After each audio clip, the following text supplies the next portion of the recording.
तो दोस्तों फाइनली आज हम लोगों ने होंडा ओडिसी का जो इंजन है वो ख़रीद लिया हुआ है। यहाँ पे आप देख सकते हैं ये है इंजन होंडा ओडिसी का, जो हम लोगों ने ओपन किया हुआ है। तो इसका भी बाकी का सामान उधर गैरेज में अल्ट्रेशन करेंगे और फिक्सिंग करेंगे।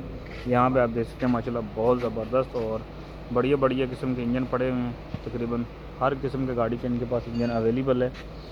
तो यहाँ से हम लोगों ने इंजन परचेज़ कर लिया हुआ है। तो अभी जाएंगे हम लोग वापस गैरेज में। ये देखें इस तरह से ये टोटल इंजन पड़े हुए हैं गाड़ियों के। यहाँ पे भी इंजन है, टोटल इंजन है और ज़बरदस्त कमाल है। हम लोगों ने ये वाला पीस लिया है। तो अभी जाएंगे गैरेज में, तो इसको हम अपनी होंडा ओडिसी में फ़िक्स करेंगे।